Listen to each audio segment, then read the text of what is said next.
ಭಯೋತ್ಪಾದಕರಿದ್ದಾರೆ, ಅದಕ್ಕಿಂತ ದೇಶದ ಒಳಗಡೆ ಇರುವಂತಹ ಭಯೋತ್ಪಾದಕರ ಬಗ್ಗೆ ನಾವು ಎಚ್ಚೆತ್ಕೋಬೇಕು. ನಾವು ಮತ್ತೊಮ್ಮೆ ಈ ವಾಹಿನಿ ಮುಖಾಂತರ ಕೇಳ್ಕೊಳ್ಳೋದಿಷ್ಟೇ, 1600 ಕ್ರಿಮಿನಲ್ಸ್ಗಳನ್ನ ಇದೇ ಕಾಂಗ್ರೆಸ್ ಸರ್ಕಾರ ಆಚೆ ಬಿಡ್ತು, ಜೈಲಿಂದ ಆಚೆ ಇದು ಮಾಡಿದ್ರು. ಇದೇ ತರ ಇವತ್ತು ನಿನ್ನೆ ಇಷ್ಟೊಂದು ಜನ ಕ್ರೂರಿಗಳಿಗೆ ಅಥವಾ ಯಾರ್ಯಾರು ಜೈಲು ಒಳಗಳಿದ್ದಾರೆ ಅವರಿಗೆಲ್ಲ ರಾಜಾತಿಥ್ಯವನ್ನು ಕೊಡ್ತು. ಇದನ್ನೆಲ್ಲವನ್ನು ಆಬ್ಜೆಕ್ಟ್ ನಾವು ಮಾಡೇ ಮಾಡ್ತೀವಿ. ನೋಡಿ, ಪಕ್ಷ ಅಂತಲ್ಲ, ಪಕ್ಷಾತೀತವಾಗಿ ಸಾಮಾನ್ಯ ಪ್ರಜೆ ಕೂಡ ಇದನ್ನು ಅಪೋಸ್ ಮಾಡ್ತಾರೆ ಅಂತ ಅನ್ಕೋತೀನಿ. ಯಾವಾಗ ಜೈಲು ಒಳಗಡೆ ಹಾಕಿದವರಿಗೆ ಇಂಥ ರಾಜಾತಿಥ್ಯ ಕೊಡ್ತಾರಂದ್ರೆ ಅವರಿಗೆ ಹೊರಗಡೆ ಬರುವ ಅವಶ್ಯಕತೆ ಇಲ್ಲ, ಜೈಲಲ್ಲೇ ಎಲ್ಲವನ್ನೂ ಸಿಗುತ್ತೆ.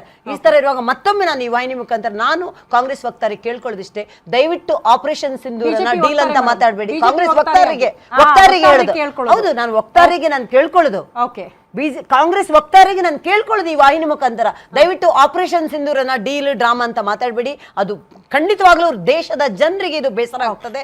ಮತ್ತೊಮ್ಮೆ ನೀವು ಪಕ್ಷವನ್ನು ಏನು ಬ್ಲೇಮ್ ಮಾಡುವ ರೀತಿಯಲ್ಲಿ ನಿಮ್ಮ ತರವನ್ನು ನೀವು ಕಳ್ಕೊಂಡು ನೀವು ದಯವಿಟ್ಟು ಮಾತಾಡಬೇಡಿ.